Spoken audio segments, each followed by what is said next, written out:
Anda masih bersama kami di CNN Indonesia Prime News. Menteri Perdagangan Agus Suparmanto menjamin ketersediaan kebutuhan pokok masyarakat, khususnya dalam menyikapi pembelian kebutuhan pokok dalam jumlah berlebihan setelah pengumuman positif corona pada 2 WNI. Untuk menjaga stabilitas harga dan ketersediaan kebutuhan pokok, pemerintah meminta masyarakat tetap tenang dan tidak terprovokasi dengan beredarnya informasi tentang minimnya pasokan kebutuhan pokok. Mendak menyebutkan telah mengeluarkan surat persetujuan impor pada komoditas gula kristal merah. Untuk bahan baku gula kristal putih konsumsi sebanyak 438.802 ton untuk memenuhi kebutuhan hingga Mei mendatang.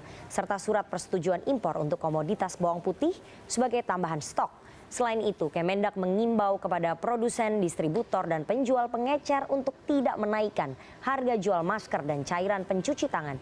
Mendak menegaskan tidak ada larangan ekspor masker ke pasar dunia, namun pemerintah meminta eksportir untuk memprioritaskan kebutuhan domestik. Pemerintah menghimbau masyarakat untuk tidak panik buying atau berbelanja berlebihan, karena pasokan barang kebutuhan pokok saat ini jumlahnya cukup. Jadi masyarakat diminta berhati-hati dalam mengambil sikap mengenai berbelanja. Karena silakan berbelanja, disarankan sesuai dengan kebutuhannya. Jadi pemerintah juga akan memastikan pasokan dari barang itu cukup terpenuhi. Banyaknya pedagang yang memanfaatkan momentum di tengah kebutuhan masyarakat terhadap masker dan cairan antiseptik akibat merebaknya kasus virus corona membuat Polda Metro Jaya melakukan inspeksi mendadak ke Pasar Obat Pramuka, Jakarta Timur. Polisi mengancam akan menindak tegas para penjual yang menaikkan harga berkali-kali lipat. Polda Metro Jaya melalui Satuan Direktorat Kriminal Khusus dan Narkoba mendatangi Pasar Obat Pramuka, Jakarta Timur Rabu siang. Kedatangan petugas ini untuk menginspeksi para pedagang yang menjual masker dan cairan antiseptik yang saat ini banyak diburu masyarakat akibat merebaknya kasus virus corona. Dalam sidak ini polisi mendapati harga penjualan yang tidak wajar, seperti masker bedah yang dijual dengan harga Rp300.000 per kotak dari seharusnya cuma seharga Rp30.000 untuk satu kotak berisi 50 masker. Tidak hanya itu, masker jenis N95 dijual dengan harga Rp700.000 per kotak dari harga normal Rp200.000. Hal serupa juga ditemukan untuk obat antiseptik yang naik hingga 100%. Para pedagang kini menjualnya dengan harga Rp100.000 per botol, padahal harga normalnya Rp50.000. Pihak kepolisian pun mengaku akan menindak tegas para pedagang nakal yang menjual masker dan cairan antiseptik dengan harga tidak normal, termasuk para distributor yang berusaha menimbun barang untuk mendapatkan keuntungan pribadi. Juga ada beberapa masker-masker ini yang coba nanti akan kita selidiki lagi. Ya, apakah memang ada izin standar di sini, SNI-nya di sini? Karena ada beberapa kita temukan memang tidak ada SNI standar dari Depkes segala macam. Ya. Ini yang nanti akan coba nanti dari tim nanti akan menyelidiki apakah itu karena memang kemarin kita juga sudah membongkar satu pabrik pembuatan yang sama seperti ini. Harga tergantung kepada masyarakat sendiri. Kalau saudara-saudara datang kepada toko yang ada, memang sebetulnya stok barang ada, stok barang cukup. Tetapi ketika saudara-saudara seolah-olah akan memborong keseluruhan, maka banyak tangan yang bermain. Tetapi saya meyakinkan kepada masyarakat bahwa toko di Pasar Pramuka tetap berkomitmen untuk membantu ketersediaan produk tersebut. Inspeksi mendadak kepolisian ini diharapkan dapat menekan tingginya harga jual masker dan cairan antiseptik. F. Rizal, Jakarta. Sementara itu, pemberian insentif oleh pemerintah bagi maskapai dinilai mampu membantu menstabilkan pendapatan maskapai. Direktur Utama Garuda Indonesia, Irfan Setiaputra, mengaku angka sementara menunjukkan insentif mampu menstabilkan pendapatan maskapai. Irfan mengaku Garuda mengalami penurunan jumlah penumpang yang mempengaruhi pendapatan akibat penyebaran virus corona. Hingga kini, pihaknya belum dapat memastikan peningkatan jumlah penumpang maskapai Garuda Indonesia setelah pemerintah memberikan insentif bagi maskapai. Namun Irfan mengaku tren sementara insentif mampu menstabilkan kembali jumlah penumpang yang berdampak pada pendapatan maskapai. Sebelumnya, insentif bagi maskapai yang diberikan berupa diskon tiket pesawat hingga 50% untuk 25% kursi per pesawat menuju 10 destinasi wisata. lagi lihat nih, karena orang Indonesia kan rata-rata kan weekend traveler ya. Karena ini kita masih lihat, mudah-mudahan besok kita dapat laporan apakah ada peningkatan atau menahan atau stabil. Jangan mestinya turun tapi karena didukung sama pemerintah jadi stabil atau sebenarnya tidak ada impact-nya. Kita sih sementara lihat angka-angkanya ada impact-nya sih. Jadi selain menahan mereka yang biasa berpergian kan biasanya karena ada insentif jadi akhirnya tetap bepergian gitu. Oh sudah termasuk dalam insentif itu. Nanti bagaimana kita menagih kita akan cari cara lah. Tapi kita berhubungan dengan orang-orang yang oke kok di pemerintahan, jadi oke. Apalagi Bu Sri Mulyani kan sangat pendukung ini. Masuknya virus corona ke tanah air memicu keresahan masyarakat yang berujung panic buying. Warga berlomba memborong kebutuhan pokok dan kelangkaan masker pun terjadi di pasaran. Selain itu, efek domino virus corona juga mengancam stabilitas ekonomi tanah air. Bagaimana perilaku panic buying dan penyebaran virus corona dilihat dari aspek perilaku masyarakat dan apa yang harusnya dilakukan pemerintah untuk mengkontrol sektor perekonomian Indonesia. Pekan ini akan membahasnya dengan para narasumber yang sudah hadir di studio bersama saya. Ada sosiolog Mbak Devi Rahmawati. Terima kasih sudah hadir Mbak Devi. Selamat malam. Selamat malam Mbak. Dan juga Mbak Eni Srihartarti, Direktur Eksekutif dari Indef. Selamat malam Mbak Eni. Selamat malam Mbak Nana. Terima kasih sudah hadir Mbak. Mbak-mbak semuanya. Cuma sedikit koreksi, saya udah nggak direktur. Oke. Saya bukan sosiolog, saya pengamat sosial. Oke, pengamat sosial. Oke, kita akan langsung saja mungkin ke Mbak Devi. Ini kan fenomena panic buying kemudian langsung menyerang masyarakat pada saat pemerintah dalam pekan ini mengumumkan adanya kasus positif corona di Indonesia. Bagaimana Anda melihatnya dari kacamata perilaku masyarakat sih Mbak sebetulnya? Ya, pertama perilaku demikian, perilaku yang ketika terjadi informasi awal tentang sebuah kondisi emergensi itu menjadi sesuatu yang tanda kutip wajar. Karena kalau kita bisa lihat di luar negeri itu juga menjadi sebuah respon alamiah masyarakat ketika mereka menghadapi sesuatu yang dipenuhi ketidakpastian. Ketidakpastian akan menimbulkan ketakutan yang reaksinya adalah salah satunya adalah dengan mempersiapkan diri. Jadi ini adalah bagian dari paket untuk mempersiapkan diri.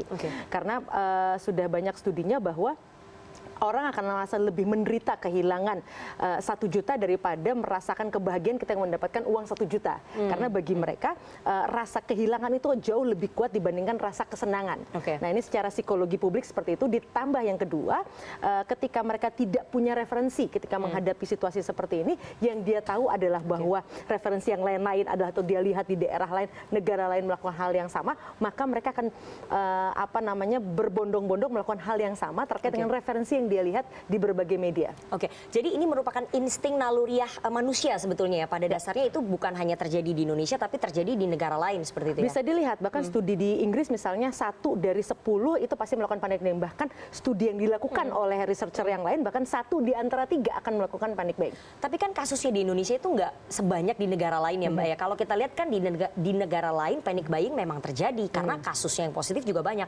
Di Indonesia baru yang positif 2 itu panic buyingnya sudah seperti di negara lain gitu. Ya, apa bedanya kemudian? Ditambah tadi selain 2 alasan tadi, alasan basic instinct tadi, lalu juga referensi tadi, yang ketiga adalah kita lihat bagaimana media, khususnya media sosial, memperlihatkan misalnya suasana kota mati dan sebagainya. Tentu saja belum lagi ditambah protokol yang mengatakan kalau kita habis kemana-mana perlu 14 hari. Artinya secara rasional orang harus mempersiapkan diri, kalau saya terisolasi di rumah 14 hari berarti saya harus memastikan saya dan keluarga saya bisa bertahan misalnya selama 14 hari itu. Selain faktor media sosial yang tadi disebutkan oleh Mbak Devi ya, apa saja sebetulnya faktor pemicu orang melakukan panic buying? Ya, pertama, yang kelima adalah memang ketika informasi yang dia dapat belum utuh. Makanya di seluruh dunia akhirnya tanggung jawabnya ketika periode pertama itu hal yang wajar, tapi periode berikutnya itu pemerintah harus turun tangan persis untuk memastikan sebuah informasi yang masif dan sistematis. Artinya misalnya dari jam ke jam atau ada periode per 3 jam atau 4 jam untuk memastikan agar masyarakat tahu betul posisi penyakit tersebut. Oke, Mbak Eni, kalau tadi Mbak Devi sudah menyatakan bahwa pemerintah harusnya bisa memastikan dan juga mensosialisasikan. Kalau dari Anda melihatnya pemerintah belum bisa mensosialisasikan dan juga memberikan pencegahan kepada masyarakat sehingga tadi terjadi ketakutan di masyarakat, terjadilah panic buying itu, Mbak. Ya, jadi pertanyaannya terjawab sebenarnya dengan perilaku masyarakat. Jadi hampir secara sosiologi ya, tadi saya sepakat dengan Mbak Devi, itu naluri betul, tetapi secara tindakan ekonomi yang memicu itu faktor utama adalah distrust. ketidakpercayaan. Jadi ketidakpercayaan dari masyarakat terhadap berbagai satu informasi yang disampaikan, karena ini kan ininya dekat sekali ya. Satu hari sebelumnya bilang zero corona, sehari setelahnya positif corona. Jadi ini memicu ketidakpercayaan. Dan kedua adalah juga historical. Jadi selama ini kan setiap menjelang Lebaran juga pemerintah selalu sampaikan ini aman, stok aman dan sebagainya. Ternyata harga naik. Nah, jadi pengalaman itu juga yang memicu panic buying dari masyarakat. Tetapi itu stop, itu sebagai review kita. Tetapi yang paling utama yang perlu kita pastikan termasuk peran media adalah memastikan bahwa tidak ada alasan apapun untuk di Indonesia masyarakat untuk panic buying. Karena semua stok masih aman dan juga penanganan dari virus ini benar-benar harus konkret oleh pemerintah. Karena sebelumnya tadi ya distrust tadi kenapa? Diantaranya kalau negara-negara lain saja ini melarang warga negara asing untuk atau minimal membatasi masuk warga untuk masuk dan melalui proses scanner yang sangat detail. Nah, sementara kita nggak ada upaya yang serius di bandara-bandara orang datang dari mana aja cukup mengisi kertas gitu kan, secara kertas tidak ada thermoscanner yang belum benar-benar memadai. Nah, sehingga itu yang menyebabkan tadi distrust dari masyarakat. Distrustnya itu hanya karena pemerintah dianggap tidak memberikan informasi yang transparan atau distrust karena pemerintah tidak bisa melakukan penanganan gitu. Jadi ada ketidakpercayaan masyarakat. Dua-duanya. Terlebih lagi penanganan. Jadi yang namanya virus ini kan harus ada langkah-langkah konkret. Misalnya tadi orang masuk benar-benar dites suhu badannya. Terus juga ada perlengkapan untuk penanganan itu. Misalnya di tempat-tempat umum keramaian disediakan minimal ya tadi saniter ya yang bukan saniter yang untuk hand sanitizer. Itu yang disediakan dan juga baru ini kan setelah ada dipastikan divonis ada yang positif baru di kantor-kantor pemerintah, di tempat umum termasuk juga di gedung ini itu orang dicek suhu badannya gitu. Jadi ini yang membuat penanganan yang lambat itu yang membuat dan memicu ketidakpercayaan masyarakat sehingga masyarakat panik. Mbak Devi, sebetulnya kalau sejak awal ada kepercayaan masyarakat kemudian terhadap pemerintah ya, kemudian pemerintah juga transparan, apakah itu bisa meredam perilaku panic buying dari masyarakat, Mbak, sejak awal gitu? Enggak, karena kita lihat negara-negara lain yang jauh lebih maju juga melakukan hal yang sama. Jadi artinya saya tidak melihat, mohon maaf mungkin saya kurang sependapat, artinya bukan hanya karena persoalan distrust terhadap pemerintah. Yang berdasarkan studinya yang betul-betul ada kaitannya dengan distrust adalah Hong Kong. Karena kita tahu hampir 6 bulan mereka memang ada riots yang selama 6 bulan itu terjadi. Tapi di negara-negara yang sangat maju itu juga terjadi. Kalau bicara tadi pangan, setahu saya 5 tahun terakhir harga pangan itu luar biasa ketika Lebaran. Artinya sudah lumayan, koreksi saya kalau salah, tapi setahu saya memang sudah cukup baik 5 tahun belakang ini. Tapi ini lagi-lagi memang basic insting. Nah, tinggal bagaimana kemudian pemerintah memfollow up-nya. Dan artinya saya percaya lagi-lagi bukan karena negara kita terbelakang, bukan karena orang-orang kita misalnya mengkaitkan dengan tidak bisa baca, tidak mengerti, tidak ada urusannya. Negara-negara maju juga terjadi dan bahkan lebih parah. Anda lihat Sainsbury, Anda lihat segala macam, itu betul-betul shelf itu betul-betul kosong. Di kita kan sebenarnya masih relatif oke lah, artinya tanda kutip ya, masih relatif lebih baik dibandingkan di negara-negara maju itu. Nanti kita akan bahas apakah panic buying ini juga membuat ambiarnya sektor perekonomian di Indonesia. Kita akan kembali saat lagi. CNN Indonesia Prime News segera kembali, jangan kemana-mana.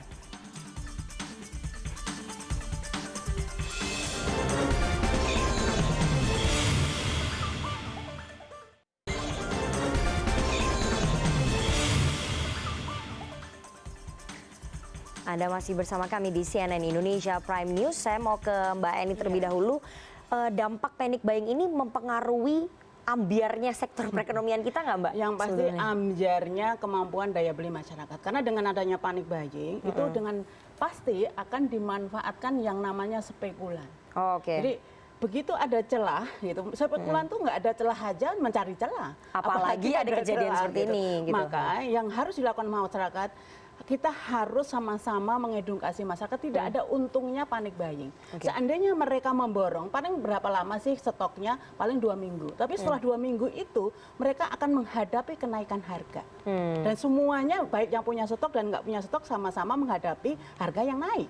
Tetapi kalau semua santai, tenang, semuanya dengan kewisdoman, kebijaksanaan, ini semuanya tanggung bersama-sama bahwa kondisinya, gitu kan, kondisinya memang tidak bisa terhindarkan karena ini wabah gitu. Tetapi kalau masyarakat ini sama-sama tidak panik, maka tidak ada celah satupun para spekulan itu untuk memanfaatkan kondisi ini untuk menaikkan harga. Kita nggak wajar tiba-tiba harga masker yang normalnya 1 biji 1.000 tiba-tiba 10.000 dan hilang dari pasaran. Termasuk juga sembako. Ini kan kebutuhan kita cukup, apalagi harga relatif selama ini bisa terkendali. Jadi nggak ada alasan untuk panik buying, itu pertama. Nah yang kedua sebenarnya Mbak Nana, yang paling sekarang ya, yang paling benar-benar harus segera direspon oleh masyarakat itu sebenarnya sektor industri. Kalau pariwisata mau diapa-apain, ini karena wabah ya, orang tetap takut mau berpergian, mau dikasih insentif, mau ada diskon, padahal bahkan misalnya orang, Mbak Nana, saya kasih diskon tiket gitu, gratis bahkan gitu kan. Tapi kalau di sana merasa tidak aman, destinasinya tidak aman, nggak bakal pergi. Karena kesehatan tetap nomor 1. Jadi industri yang paling terkena dampaknya ya. Industri ini kita masalahnya ternyata lebih dari 60% bahan baku kita untuk industri itu ternyata disuplai dari Cina. Dari impor China. Dari impor Cina. Jadi tidak hanya bahan baku, termasuk juga barang modal. Nah sehingga dengan dan jangan lupa industri kita kan sebagian besar industri menengah. Nah sehingga stok bahan baku mereka terbatas, nggak seperti industri-industri besar gitu kan. Nah sehingga paling stok mereka tadi biasanya kan hanya untuk 1-2 bulan. Nah begitu ini tutup pabrik di Cina, maka pasokan bahan baku ini benar-benar terhenti. Nah ini yang membuat mulai awal Februari kemarin itu banyak sekali industri-industri yang terpaksa merumahkan sebagian karyawannya. PHK ya, cukup banyak ya Mbak. Kalau ini nggak, kita kan nggak tahu ya virus ini di Cina sampai kapan, dan juga seandainya pun nanti 2-3 bulan lagi dibuka, ini kan pengiriman barang nggak langsung, pasti ada delay waktu, kan ada jeda waktu. Nah sehingga ini yang sebenarnya perlu segera diantisipasi oleh pemerintah, bagaimana alternatif bahan bakunya, termasuk juga ekspor kita kan, ekspor kita ke Cina juga 16%. Nah sehingga ini yang betul-betul langsung directly berpengaruh kepada masyarakat, karena kalau terjadi PHK ya, dan apalagi menjelang nanti 1 bulan lagi udah masuk Ramadan dan hari raya, maka kalau sampai orang ini kehilangan pekerjaan dan belum ada alternatif, ini kan kesempatan kerja juga sangat terbatas, investasi juga masih sangat terbatas, maka ini akan menjadi persoalan sangat krusial di dalam perekonomian kita. Anda melihat itu akan menjadi dampak sosialnya itu akan menjalar Mbak, karena kan persoalan perekonomian, orang kehilangan pekerjaan, belum ada pekerjaan sampai nanti mau Lebaran, itu akan menjalar ke persoalan sosial Mbak Devi. Ya, tentu saja akan ada erat kaitannya. Tapi memang saya sepakat dengan beliau bahwa memang perlu ada upaya yang lebih serius. Satu, untuk mencegah kepanikan itu adalah dengan menyebar informasi yang tepat dengan lebih masif. Persoalannya, infodemik itu sangat berbahaya dibandingkan si virusnya ini sendiri. Karena bagaimana ketika gambar-gambar, informasi-informasi hoaks yang terus beredar ini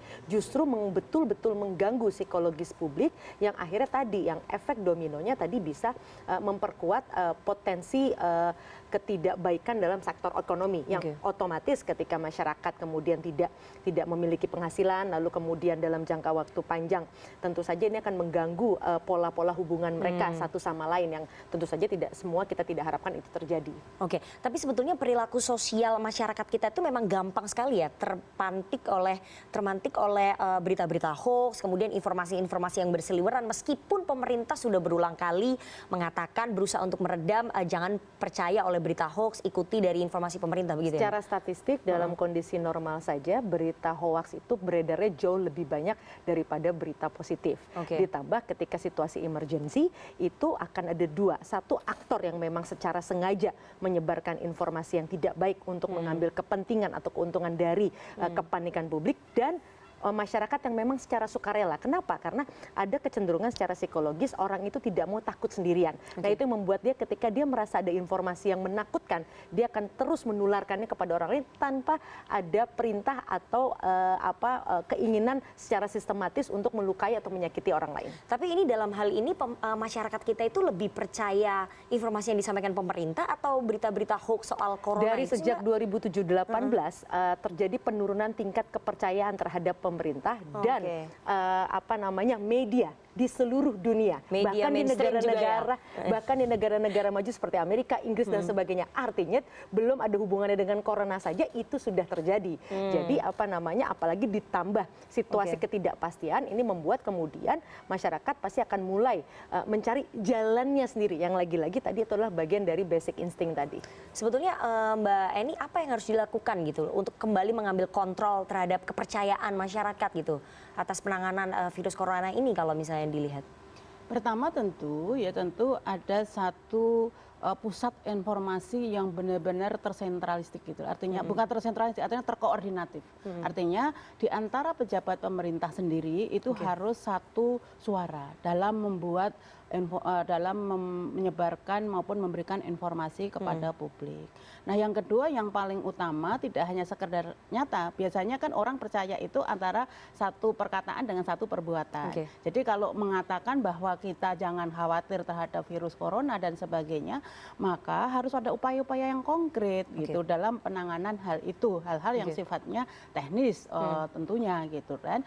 Dan yang kedua, ini yang terkait dengan dampak ekonomi tadi supaya tidak ada panic buying sederhana. Jadi pemerintah ini kan bisa sebenarnya mengumpulkan para pelaku-pelaku utama di sektor real, terutama yang memberikan pasokan terhadap kebutuhan pokok. Ini kan banyak pengusaha-pengusaha besar. Katakanlah ini ada semacam press conference bahwa mereka menjamin bahwa pasokan ke distributor di seluruh daerah itu akan tetap berlangsung secara aman dan juga tidak akan ada satu kekosongan gitu kan. Nah, tetapi kalau sudah sampaikan itu ya jangan ada nanti satu daerah mencari masker aja susah gitu kan. Oleh karenanya untuk mengantisipasi itu kemarin kita rekomendasikan mestinya cepat pemerintah memberikan katakanlah masker gratis kepada masyarakat. Jadi itu belum dilakukan ya, Mbak ya? Di beberapa daerah instansi pemerintah dilakukan, tetapi yang ke masyarakat belum. Nah, itu kan cukup ya daripada anggaran diberikan ke influencer gitu kan 72 miliar, itu kan jauh lebih efektif itu gitu, yang hal-hal untuk penanganan meredam agar posisi atau kondisi psikologi masyarakat stabil.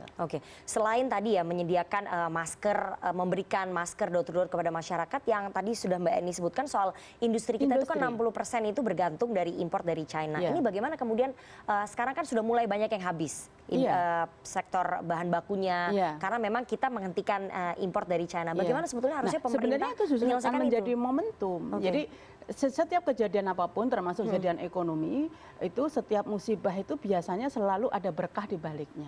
Nah, ini sebenarnya berkah buat industri kita memperbaiki industri kita. Bagaimana ternyata industri kita walaupun tumbuh tapi mempunyai ketergantungan bahan baku impor.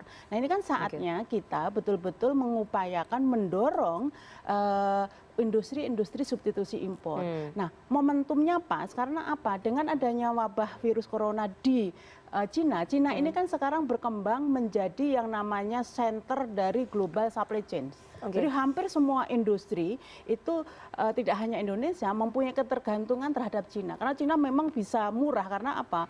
Ekonomi scale-nya sangat ini kan mereka banyak memproduksi secara massal sehingga murah sekali. Nah, tetapi dengan adanya ini kan akhirnya membuat para pelaku multinational corporation ini juga berisiko tinggi. Ternyata kalau ini ada masalah menjadi mampet semua. Nah, ini kesempatan kita meyakinkan investor untuk berinvestasi di industri-industri hulu kita, industri hilir kita, dan industri padat karya kita. Nah, caranya apa? Caranya ini ada momentum juga di dalam negeri. Kita sekarang baru membahas yang namanya Omnibus Law. Nah, Omnibus Law ini yang kita harus manfaatkan, cepet tangkap, ya harus gerak cepat ya, gercep kata anak sekarang. Fokus saja dulu ke Omnibus Law perizinan. Perizinan khusus lagi ke industri manufaktur. Ya, penyederhanaan perizinan di industri manufaktur. Nah, ini bisa mestinya dibahas selama 1 bulan ke depan. Nah, kalau ini cepat diselesaikan, maka kita akan bisa mengambil peluang emas ini untuk menarik para investor di industri manufaktur. Karena kalau industri manufaktur, seandainya pun ya kita kelebihan memberi insentif, ini masih manfaatnya masih jauh lebih besar karena akan meningkatkan nilai tambah, penciptaan lapangan kerja, termasuk mengurangi tekanan defisit neraca perdagangan kita. Oke, nanti kita akan tanya ke Mbak Devi, apakah kemudian masyarakat kita dan juga pemerintah bisa melihat celah peluang itu tadi yang sudah disebutkan oleh Mbak Eni. Kita akan kembali saat lagi, tetap bersama kami.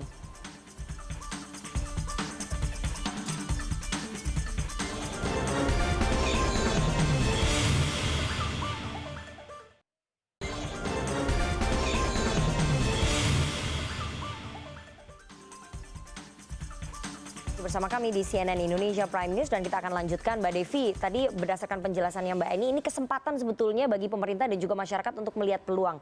Di tengah ketakutan, di tengah ketidakpercayaan secara sosial, masyarakat masih bisa melihat peluang untuk tadi tidak menaikkan industri domestik gitu. Kalau di level hilir artinya secara eceran atau retail kita bisa lihat bagaimana sebagian besar orang bisa tanda kutip memanfaatkan momentum ini. Tapi yang paling penting kan tadi kalau kita bicara struktural berarti harus di level yang hulunya dan itu pasti membutuhkan orkestrasi kebijakan. Tidak bisa kemudian diharapkan masyarakat yang bisa mengambil inisiatif tadi. Tentu saja tidak. Tapi artinya kalau melihat ini siapa sih yang jahat kemudian melakukan stok barang misalnya. Kan sebelum Indonesia dinyatakan kemudian ada juga suspeknya, permintaan dari luar kan juga sangat tinggi untuk beberapa produk, misalnya emas dan sebagainya, yang tentu saja dimanfaatkan oleh orang-orang yang sekarang kita tahu berdagang itu sudah sangat global sifatnya, tidak perlu menunggu hal-hal yang apa namanya sulit karena udah ada marketplace dan lain-lain. Artinya sebelum itu pun kalau bicara inisiatif di hilir tentu saja mudah, tapi kan yang penting itu secara negara, secara nation